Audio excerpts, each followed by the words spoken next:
Sleigh. I'm a lawyer in private practice at St. John's. I don't think it's not turned on. Hello? Is this on? No. Is it plugged in? Heaven knows, right? Yeah. So, at any rate, my name is David Sleigh. I'm a lawyer in private practice in St. Johnsbury. It's been my pleasure to represent Annette. If she stand up there, believe me, down here. All right. I'm good at bellowing. As you know, there had been threatened criminal prosecution of Annette by some people who oppose her work on behalf of everyday Vermonters.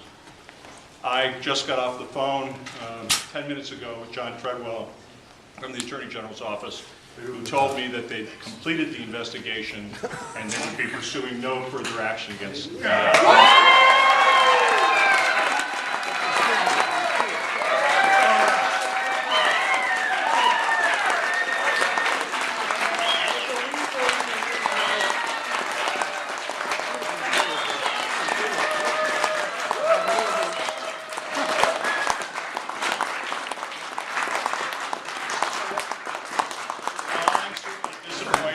from being deprived in long-term and protracted litigation. It's sue him anyway. Yeah, sue him anyway. I'll turn it over to Annette. Thank you, David. So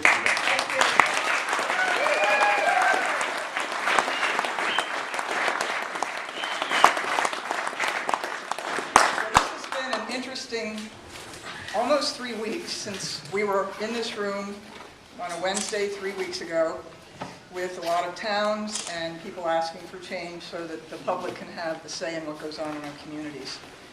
The next day, I got what I have since learned was called a target letter, learning all kinds of new things. And so I responded, I asked for the records, I was told they weren't sure they could give them to me, so I filed a public records request. The next day, I got a phone call.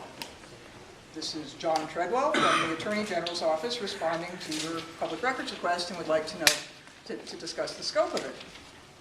And he said, this is a criminal investigation. And I said, what? He said, this is a criminal investigation. And I said, you've got to be kidding. And I started laughing. And I couldn't stop laughing. And I laughed and laughed and laughed for like a minute. Some attorneys have told me that he's probably never had a reaction like that before. The reason I was laughing was because the work that I am alleged to have practiced law doing has been the closest thing to punishment that I can imagine. And every minute that I have to spend involved with the Public Service Board process is akin to torture. And so it was just hysterically funny that anyone was trying to get me out of jail, because that's kind of what it felt like. So I haven't had to deal with the Public Service Board for a couple weeks, and wow, it's great. So what this has done, though, is to expose what an undemocratic process we have for citing renewable energy projects, and it has also, I think, brought attention to the playbook and tactics of the wind industry in particular, which uses silencing people as a way of not only getting their projects through, but assuring that the opposition, or well, let's call them neighbors.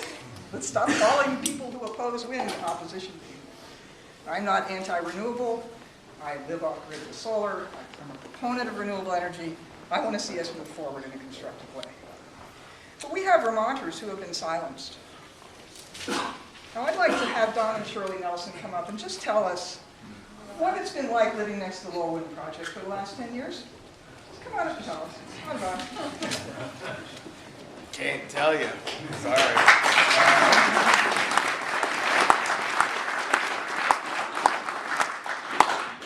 I think we all know what a gag order feels like.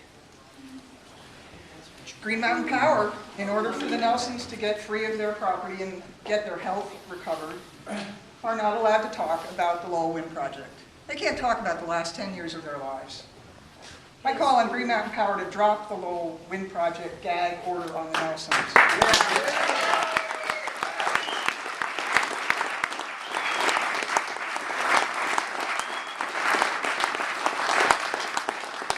Behind me are Paul and Carol Brubaugh, Luantarian, who then had to abandon her home with her 4 children. I challenged him. I said, I'll buy you a trailer if you can find a place to live. Isn't that a wonderful thing to be able to do for someone? The Bruas are suing the company in federal court. What company? Well, it's now Sun Edison that's on the verge of bankruptcy, or is it Terraform Power? I don't know. They have a neighbor who signed a gag order, or, oh, no, it's called a good neighbor agreement, for his camp in Sheffield. But he has a house, and he's bothered by the noise. And he talked to me, and he said, I want to go public with this. I said, well, do you have a lawyer? Yeah. You have your lawyer, look at what you signed. What he signed for his camp prohibits him from talking. He can't talk about the noise problems. Georgia Mountain, the people who live around Georgia Mountain generally are working people. Melody McLean, Scott McLean, they filed a complaint September 16th. In order to get it dealt with, they had to take time off of work. They had to intervene in a new docket. It cost them money to participate. And it's just endless, endless, endless, endless paper with no resolution. But in the course of it, the Department of Public Service said, yeah, you do have a real issue. And we think that the proper venue to address this is to sue in Superior Court. Isn't that a lovely thing to be able to tell people? So the last few nights have been really awful for the McLeans. But the wind died down Sunday, so Melody got to take a nap. And now she's teaching school today. I mean, these are our people in our communities. These are our neighbors. They are being treated badly. After 3 years, she was thrilled the board actually acted on her complaint. This is really shameful. Robin Clark, Lowell. She's the president of Lowell Mountains Group. Robin, why don't you come tell us what they've been telling you about the continuous sound monitoring, which is probably the only victory we've ever gotten at the Lowell site. What's the status of that? Well, it is a long story. The violation took place in 2012. We're in 13. We're in 2016. The board ordered continuous monitoring plan for 1 year. It took several months to get that implemented. It's been online, or supposedly online, for 7 months. We have not received one update yet. And every month, Robin writes to Jeff Commons. and says, what's going on? He says, yeah, you're We're working on it. overdue with status report. It's going to be a year, and it's going to be over before it ever gets dealt with. Paul's been complaining for 4 years. Carrions, 5. Yeah. Luann, why don't you come tell us how many people you've complained to before you actually had to just pick up them? I don't think we have enough time. Yeah. Is there anybody at the high levels of government, on the federal or state level, who did not know about your situation with your 2 small children, and that you were not able to sleep at night, couldn't work? Everyone knows, from the town of Sheffield all the way up through to Governor Shumlin. They all know. I've been in contact with all of them. The health department has never come to visit us once, to even when we were still living up on the hill. It's like we don't exist. They just wipe the hands of us, and that's all. So Swanton Wind's coming along, 7 turbines, 2,000 feet from people's homes. None of these people live that close. Christine Lang and a joiner wrote to Harry Chen, Department of Health, said, what about us? If you're having these people out, what about us? Oh, that's not our jurisdiction, that's the Public Service Board. Department of Public Service? That's up to the Public Service Board. Public Service Board is, in my professional opinion, an abusive process. It is abusive to the people who participate. It does not provide protections for pro se parties. I have sat in the room with citizens who are abused by the other attorneys, and it's not shut down. Our own Commissioner of Public Service said in a solar siting task force meeting that it is brutal. And this is what this building is defending. They're defending sticking with a legalistic process that has no public participation component at all. Because when you speak at a public hearing or you speak at a site visit, nothing you say matters. The only thing that matters is what's in the record. If you intervene as a pro se party. You intervene as your own lawyer. If anyone wants to see what that looks like this afternoon, there is a pro se party intervening at 1 o'clock. There's a technical hearing on 2 contiguous 500 kilowatt solar projects. I'm aware of 2 legislators who have ever set foot in that Public Service Board hearing room. Everybody needs to go and see what goes on in there. Because until you experience it, you cannot understand just how horrible it is for the average person to try and deal with it. And now here we are using lawyers, experts, and a whole legalistic process to decide how to screen solar panels, how many trees to plant. I don't think we need to do it this way. Now, not quite done with the wind projects. We have Iberdrola's 2 projects in Deerfield. It's called Deerfield Wind. It's in Reedsboro and Searsburg. Those 2 projects are already gotten their CPG. Green Mountain Power has signed a power purchase agreement to purchase the power. It shifts a lot of risks to ratepayers. If you're ratepayers, you should be concerned about this. It's in critical bear habitat. It's 2 ridge lines that have, well, I would call it a bear cafeteria. It is total beach trees. It's national forest. National forest land. If it's built, it will just degrade the George D. Aiken wilderness characteristics. And then we have the projects in Grafton and Wyndham. Yesterday morning at 8:30, Sunday morning, I get a call from a freaked out Wyndham resident. This project's been hanging out for 3 years. Our governor supports those 2 projects. He says we want small local renewables, but he supports Spanish Iberdrola doing these 2 projects in our communities. There's something really, really wrong with this picture. And I don't think it has to be this way, and I think we can change it. So I want to thank the people who brought this complaint to the Attorney General's office for helping.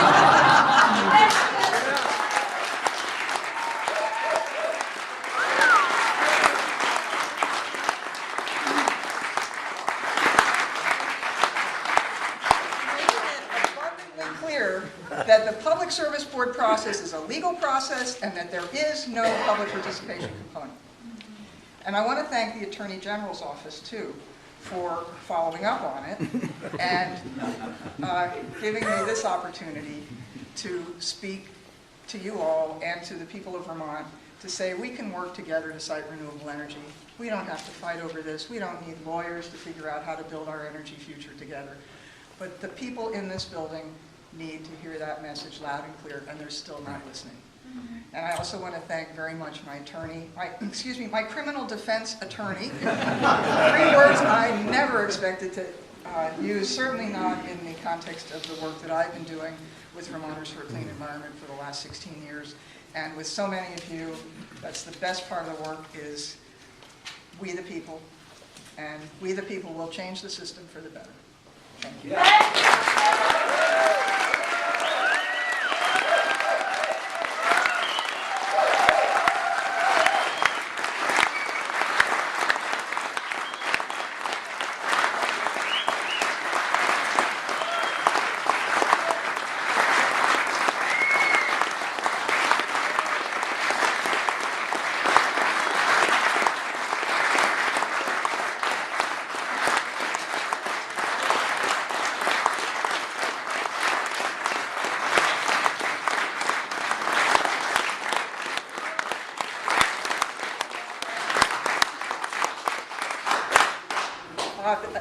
This is me shutting up.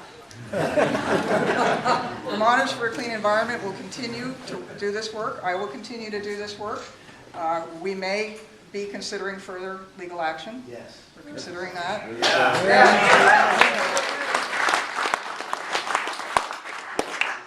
And I will ask you please all to continue supporting Vermonters for a Clean Environment. And thank you all of you who have been.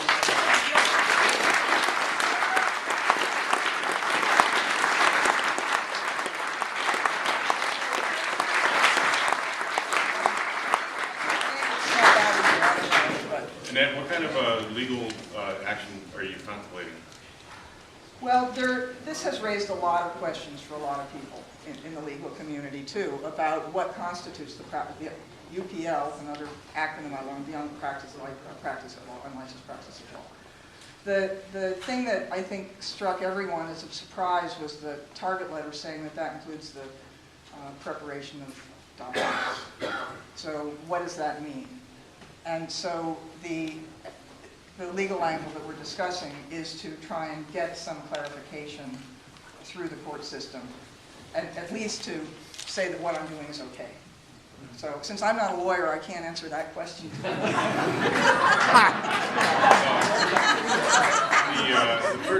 The First Amendment talks about the right of the people to petition the government for a redress of grievances. In the Public Service Board process, I'm told that typically costs about $250 an hour. Is that free speech? No, it's not. I mean, it's, you know, the cheap lawyers are $175 an hour. Anybody who's participated on a solar project, they're up to $30,000, $40,000. You know, $100,000 is Culver Road in Rutland, more than that. Wind cases, hundreds of thousands of dollars to participate in a wind case. So, no, it's not free speech. Whether, you know, what legal angle there is to address that, I think what we need to do is keep the Public Service Board in the typical Public Utilities Commission work. It is a lawyer's game. There is a place for that. They don't have any, they did not have any role in land use. We need to move to our land use law, Act 250. We need to revise it. I would like to see us start in the first instance with a collaborative stakeholder process. So I want to rearrange the furniture so everybody's not standing, you know, on two tables speaking to a panel, but that everyone comes to the table together. It's already in statute allowing that to happen, that coordinators can already convene informal. So I think that we can move, if we can get this building to stop telling us that we're averse to change when they're the ones that are averse to change, then I think we can move to a system that will work. And this idea that Vermonters, well, if you just give them say about where to put solar, everybody will oppose it. I go to community after community and they say we want solar, we want to be a part of it, we want to be a part of the solution, and we want the power too. So the dynamic of selling recs, of just letting developers run loose and choose the sites, developer-driven, ram it through the board, got to end. Can you talk to us about the September 24th letter, the 2 October 28th letters, and the footnote in the complaint letter, and tell us what that tells you about who's behind this? Okay.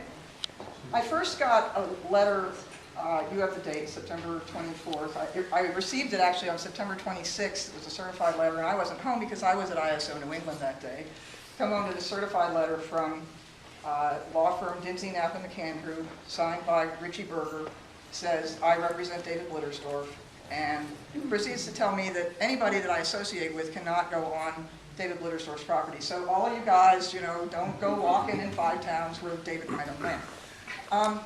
So then I started hearing that some towns were getting letters asking for their correspondence with me.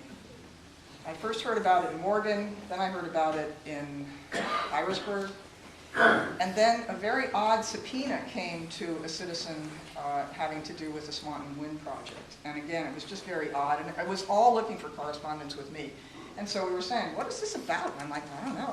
Well, there was an article, some of you might remember, about a dead deer head. And so I posted a comment on that, and David Blittersdorf came in and said, Annette, you're practicing law without a license. So that was kind of a little tip that that's what it was about. So when I got the documents from the Attorney General's office, it was redacted, but the complaint letter itself contained a footnote that said my office filed the public records request with the town of Morgan. They forgot to redact that. No, it wasn't forgotten. You know, I think it was, you know, it was their call. So then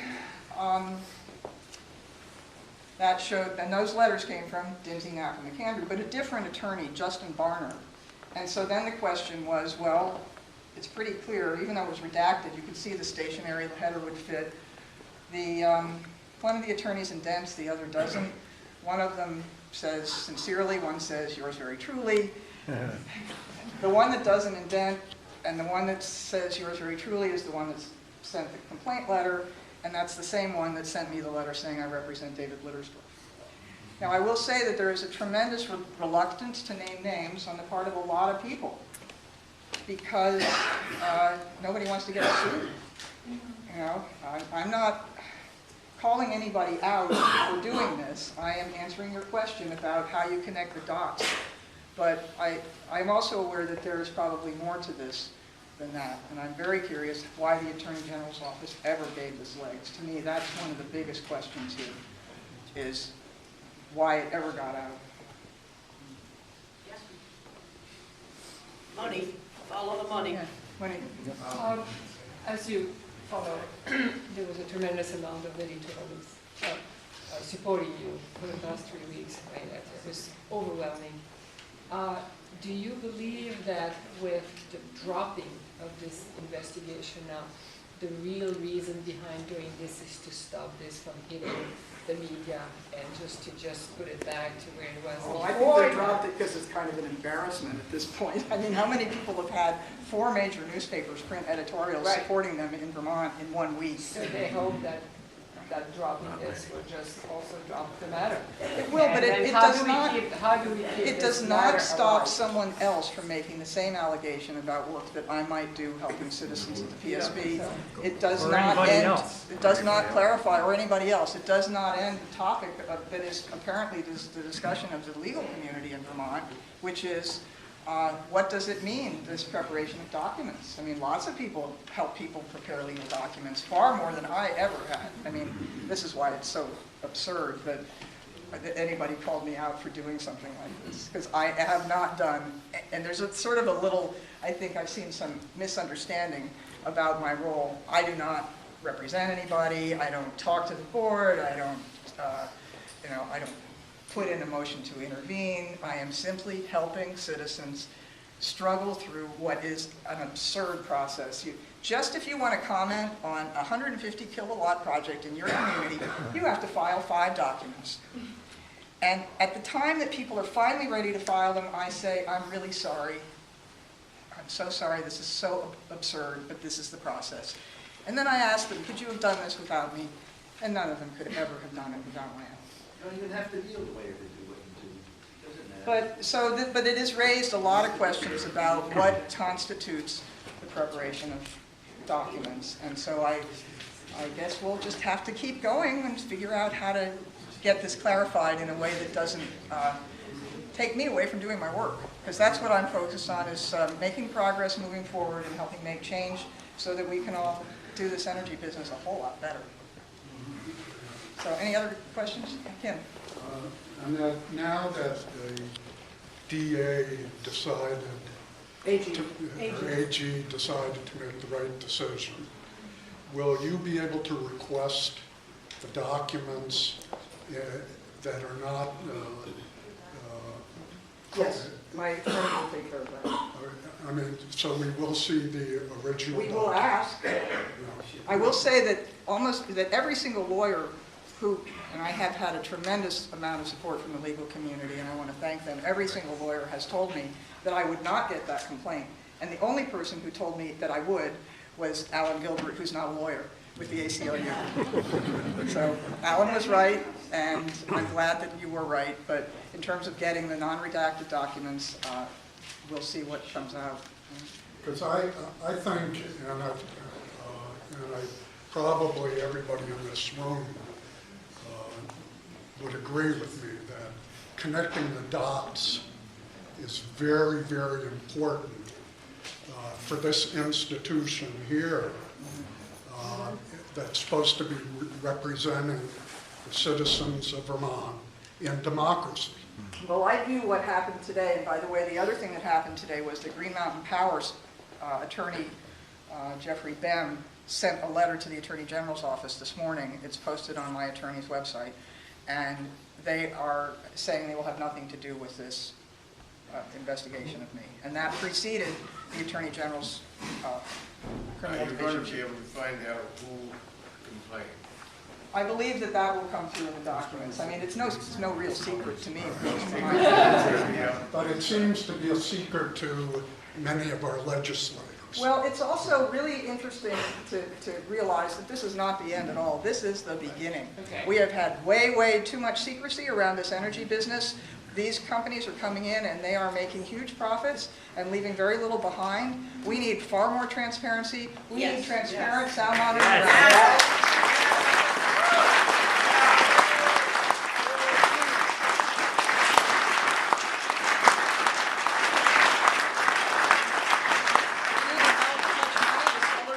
Are actually making and how much they're leaving behind.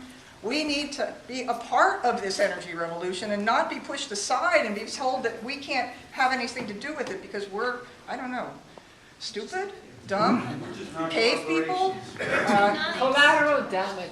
collateral, yeah. So, I mean, Senator Rogers spoke very eloquently almost 3 weeks ago here at this podium, calling for a ban on industrial wind. Pick up the Wall Street Journal today. Robert Bryce has a column about the Vermont Energy Rebellion. I run a 501c3. I don't say or do anything to influence elections. There's another muzzle that I operate under. So there are enough gags on our voices. Let's talk about what's going on. Let's get our legislators engaged in actually understanding what's happening. These are just surrogates for the many people who live around all these wind projects. We have one man in Reedsboro who was arrested, felony homeland terrorist charges, for complaining in the middle of the night about the Hoosac Wind Project over in Massachusetts. Now, he hired a lawyer, he spent a lot of money, he got off. He's not here. He's scared to death. This is our government coming down on people who are being victimized and further victimizing them. And boy, I know a little bit what that feels like, because I will say that this is no joke being under a criminal investigation by the Attorney General. I lived for 3 weeks with the threat of having a sheriff show up and seize my computers, with the threat of my phones being tapped, and people actually think my emails and phones are tapped right now. So, and then I've got this specter that somehow I'm doing something that is violating something, but it's not really clear what it is. The other aspect of this, in case you're not aware of it, and why this is so highly unusual, is that there are only 5 cases in the history of Vermont. The last one was 1962. There are no rules promulgated to try one of these. It would be, in the first instance, a jury trial before the Vermont Supreme Court. Now, the jury trial piece I'm still not positive about, but nobody knows how this would go. But and there's no maximum penalty, and there is no appeal. And this could have hung out for years. This could have hung over me for years. So I'm enormously grateful to Attorney David Sleigh for taking my case, for helping me wade through what is a legal morass with being a 501c3, with, can my organization pay my legal bills? So in that sense, I'm very relieved that it's going away, but I want to continue to move forward and get, if I never have to set foot in that public service board hearing room again, I will be very happy. What is the answer to that question? Did your organization pay your legal bills? I don't know. Nonprofit law is not an area that I've heard from a lot of criminal defense attorneys, but I've retained David personally. And so the fundraising that we're doing is to support VCE. To put this in perspective, VPIRG has a $22 million budget, and they have 16 people on staff. The Monitors for a Clean Environment has a $125,000 budget, and we have me full-time, and Elizabeth part-time, and John Brabant part-time. And we can do so much more with so much more money. So you feed the machine, and we will be doing more. And it's all good because we, the people, come together through Vermonters for a Clean Environment. We've been doing it on a lot of different topics. We do not win in court, but we certainly do win out in the real world. Amen.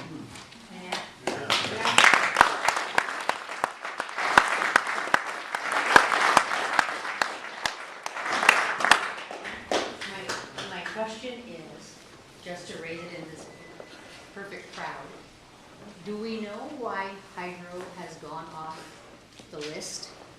Did it go off at the same time as solar and wind came in?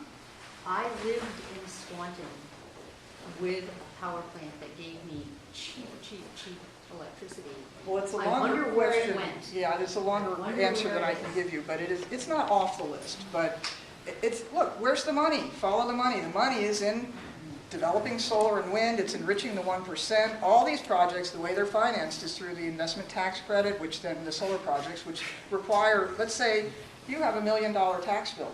Instead of paying the IRS, you can go ahead and invest in a solar project, and then you get a nice return on investment, more than 6%. Who's getting that? So they're actually taking away the tax dollars from the IRS. They're investing in this stuff. And who's doing it? I don't know, Bank of America. Would love to see the list of all the people who've invested in all these community solar arrays. So if they spent that money, or even half of that money, to retrofit hydro and bring it back in place, wouldn't that be a better way to spend those? There are a lot of better ways to spend money than what we're doing now. Our energy policy is backwards, upside down. And the other thing that's really, really disturbing is that I've been working on the wind issue for 6 years. 6 years ago, we had a bill drafted citing and setbacks for wind turbines. The chair of the House Natural Resources Committee wouldn't take it up. Oh, you people just want to ban it. Well, this year, Senator Rogers introduced a ban bill. I met with the Speaker of the House and Brian Doobie on December 22nd. Turns out it was the day after this complaint was received at the Attorney General's office.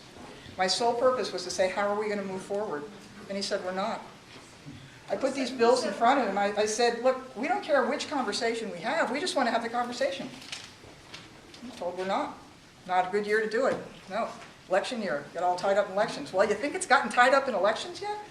You think people are going to be talking about how we can actually move energy projects forward in a way that benefits Vermonters and not the wealthy? So we have opportunities now that we didn't have before because of what's happened with this. Annette, I'd like to make one point, and you raised it briefly, VPIRG, the number of people from VPIRG in this building. On our first day in Senate Natural, there were 7 people sitting around the table, around the side of the room. And out of those 7, 4 of them were from VPIRG. And now, VPIRG doesn't necessarily disclose where all their money comes from, but they are lobbying for energy developers in this building. I saw a letter from them this morning, which I think you forwarded to me, which had a fair amount of misinformation. One of the things we have to do a better job at is informing Vermonters that just because you see a panel or a windmill doesn't mean it's benefiting Vermont.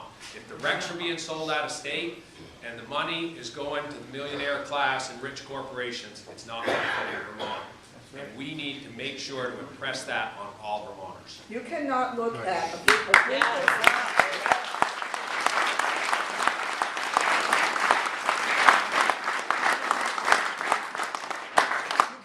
a wind turbine, a big wind turbine, or a big solar array in Vermont and point to it and say that's renewable energy for Vermonters. None of it. None of it. Not a bit of it is renewable energy for Vermonters. They're all selling the RECs out of state. And now there's efforts with these PERPA deals to try and actually, right now, at least the RECs are being sold and reducing your rates, but the PERPA deals would allow the RECs to be sold and benefit the developers. So we're going in a really wrong direction, and it's just getting worse, not better. I want to also mention that I said 6 years we've been shut out.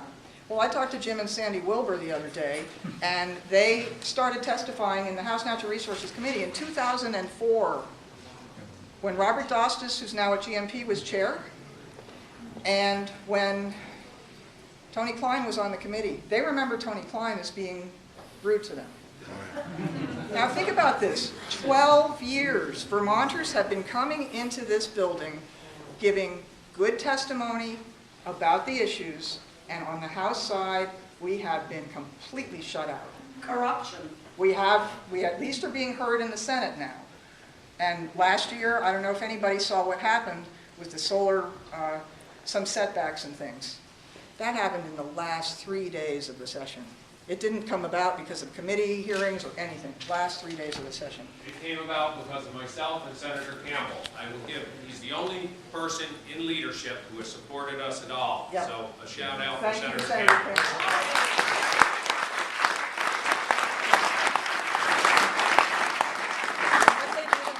Days of the session made a difference. It stopped some really bad solar projects because you know what Vermonters don't like? They don't like them too close to the road, and they don't like them in your face when you drive by, and they don't like them when they're bothering the neighbors and they're interfering with their view. How hard is this to be good neighbors? Yes. Yeah, Annette, I was just wondering, when you said you met with the Speaker of the House, isn't his law firm the one that sent you the letters? Yeah, I put the letters in front of him. Okay, He said, yeah, I saw you posted them on Digger.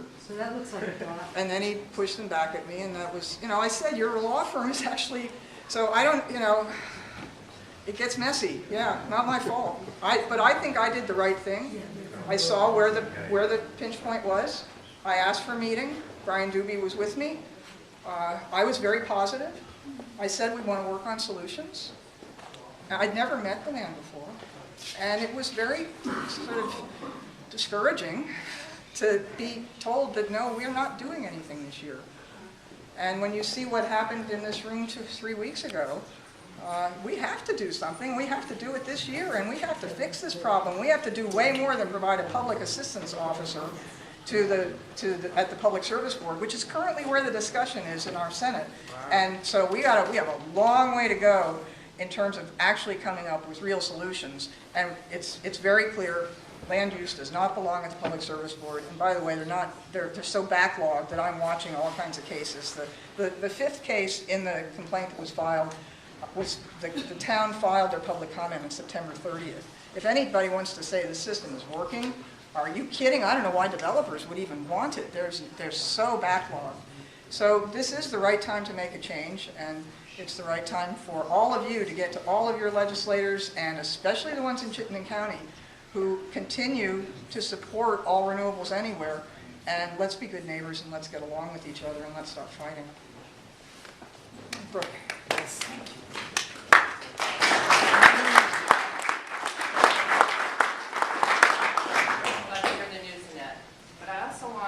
Just broaden the discussion just a bit. Why don't you come up here? Brooke's an attorney. This is Brooke Dingledine. Hi, I'm with a Barry firm, and I represent. Please. Can you speak into the mic? Sure. Mike's not on. Oh, it's not on? Okay, then I'll just try to project. I'm an attorney that represented the town of Newark in a Met Tower case, which are the test towers that are sited before an actual wind project. And we fought before the Public Service Board for the town to have a voice. And unfortunately at the Public Service Board, the legal standard is that they only give due consideration to the position of the town. Due consideration is not a legal standard that is defined, and basically it's a misnomer because due consideration is meaningless. It means that the town's position can be completely disregarded. Now, I think you've seen some efforts on the part of developers wanting to win over municipalities and making statements like, if the host town is not going to be supportive of this, then we don't want to cite our project there. But I think that arises primarily because they don't want to fight on their hands. But the bottom line is that standard does not give our municipalities a voice. The other issue before the Public Service Board is, while there have been Act 250 criteria that have been imported into that process, there's a trump card, and that is it in the public interest? And in the Newark case, we tried to ask the Public Service Board and the hearing officer, and then on appeal to the board itself, to say, you have to figure out, in this particular instance, is this a project that serves the public interest? And we were shut down on that, because if it's renewable, if it's wind or whatever, and they can couch it in terms of being renewable, then it is automatically in the public interest. That is then used as a trump card to disregard any adverse findings under the Act 250 criteria that are imported into that process. So that's very concerning, and while you may hear that municipalities are being invited into the process, or they may even be given automatic standing, what does that mean when their position is actually not considered and it carries no weight whatsoever in a decision? Now, there's one broader issue, and that has to do with the bill that's pending right now before the Senate committee. It's S-123. The private bar, and I consider myself part of the private bar because I represent, and I've represented small developers in the past. I've represented a large developer in the past, and I have represented a lot of neighbors and other groups. What I would like in the Act 250 process and the Public Service Board proceeding is fairness. And fairness requires a level playing field. The statue of Lady Justice is blindfolded because she's supposed to treat everyone the same who comes before her, so that there's predictability to the process and nobody gets an advantage over anyone else. Right now in S123, there is an effort to eliminate a de novo review by a court like the Environmental Court in permitting before A&R, such that A&R will become judge, jury, and executioner with regard to permitting. And if you don't get it right the first time, if you don't go in on that first level with your experts at great cost and present the evidence, then when you get before a law-trained judge, and our judges do a good job in the Environmental Court, they can only decide whether there was a pretty bad error below. They are not allowed to listen to new evidence. They are not allowed to consider information and weigh it. All they can say is, did the lower tribunal mess up? Abuse of discretion kind of standard. And this also is a problem in the Act 250 area, because while our district commissions are great folks and they're citizens that are trying to consider, use their common sense and do the right things, often they are presented with highly technical information and legal standards that they perhaps have not been trained to or don't have the background or experience to apply the law to the facts in a particular case. It is essential that on-the-record review remain the standard in Act 250 proceedings and other permitting contexts. I mean, I'm sorry. Yeah, let me correct that. De novo. Thank you, Annette. And I'm not a lawyer. Oh, she's on tape now. You are now. It is essential that it is not on the record review, that we get a fair shake when we go before a law-trained judge. So when a client comes to me after they have dealt with that lower tribunal and they've said, yikes, we lost, we need your help now, that I can actually provide them benefit and I can go in and have a fair hearing where everyone is treated equally with due process before the law. And I'm really glad that you brought up the Agency of Natural Resources, because as we have problems with our Public Service Board, we have equal problems with our Agency of Natural Resources. I've been working in the field of this public advocacy for 16 years and have dealt with all variety of state agencies. I never imagined that I would see approval for filling in hundreds of feet of Class A1 headwater streams above 2,500 feet. That was done at Lowell. I never imagined I would see it approved to put solar panels on Class 2 wetlands. And we've seen one case, Barton Solar. We filed comments. We said it should be denied. Massive sedimentation may come off the site. What do you know? They approved it. It was built. Massive sedimentation came off the site. I just learned last week they're planning to approve another one. The Burlington South 40 Solar is on a Class 2 wetland. What are they thinking? What has happened to our environmental protections? We have Bill Bartlett here, the former executive officer of the Water Resources Board, and he's not able to speak too much, but I can only imagine what you are thinking. Oh, terrible, terrible. Terrible. Terrible, terrible. Yeah, if anybody thinks that we have an environmental integrity anymore in Vermont, completely gone. Ooh, yes. It's let's make a deal behind closed doors at the Agency of Natural Resources. And it's going on all the time on every project. We know that the Lowell Wind Site stormwater system is not working right. We know that that's already been approved for Deerfield, which is in the headwaters of Wilmington. And they're planning to use it Swanton, Wyndham, Grafton. We need truth in our environmental agencies. We need to know what's going on. We need to understand how those experimental systems are working.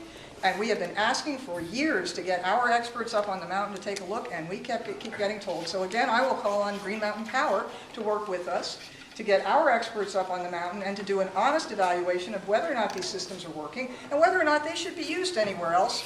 Well, of course, we really shouldn't be building wind in Vermont at all, because the costs outweigh the benefits, and unless we're going to address the issues, nobody in Vermont is ever going to want to live near a wind turbine, not when they hear what's happened with these communities.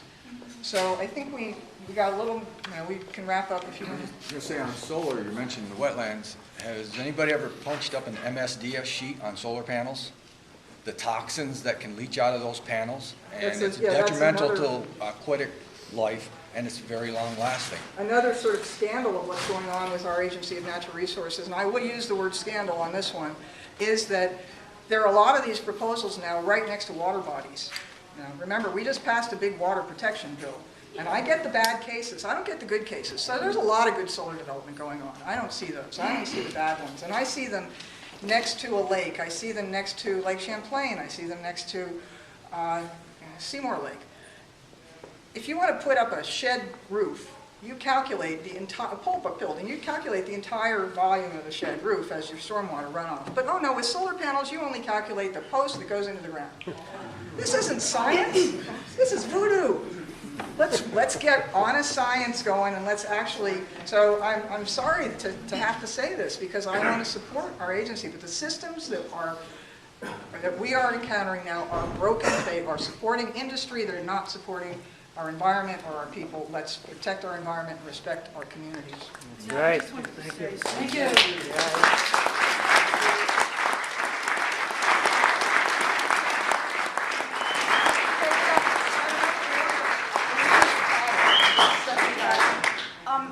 I did years and years of Act 250 work, and I wanted to just mention two more really significant differences between Act 250 and the Public Service Board. Act 250 has a lot of problems, there's no question about it. But two main differences are that in Act 250, a developer has to prove that its project complies with both the regional and the town plans. There's no pussyfooting about it. There's no consideration. They have to comply with the town and regional plans if the plans are written correctly. The other thing is that there's no public interest criterion.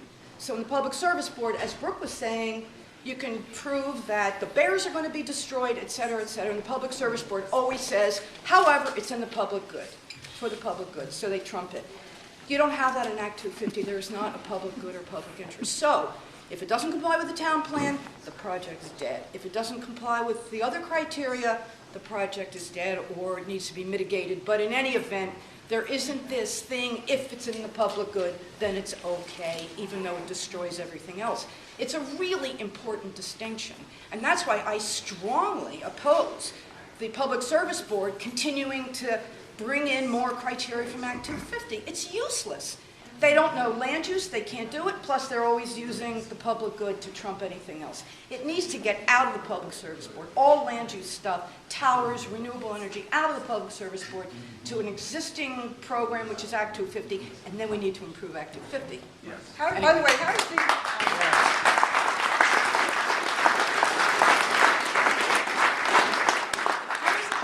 the Public Service Board determine the public good? I don't know, what's their expertise? Well, I actually heard that the chair of the Sudbury Planning Commission asked a hearing officer that at a site visit. And I recorded it. I haven't done much with it because I actually started answering. I'm saying, well, ratepayers. Oh, no, that's not what he said. I wish I'd shut up. He said the public good is determined by who the voters elect in as governor. Oh, my. Now, also we have, okay, the Department of Public Service. Who do they work for? Well, we were part of a docket in Connecticut, and we heard, I have the transcript, the representative from the Department of Public Service, I think he was a planner, said, oh, Vermont is unique, and we're different in how our Office of Public Advocacy works. We work directly for the governor. So if anybody wants to know why we're getting the decisions we're getting, okay, now how does the governor tell the Public Service Board how to do things? Well, sometime last May, June, there was a meeting up at Stowe. I forget what acronym it was, NEPOOL or something like that. And someone who attended said that Governor Shumlin was there. There were some regulators there. Yes, there was one member of the Public Service Board, at least, I was able to confirm. And in that talk, he said, and by the way, there's no transcript, no recording, and I tried to get a PowerPoint, and there's not one of those either.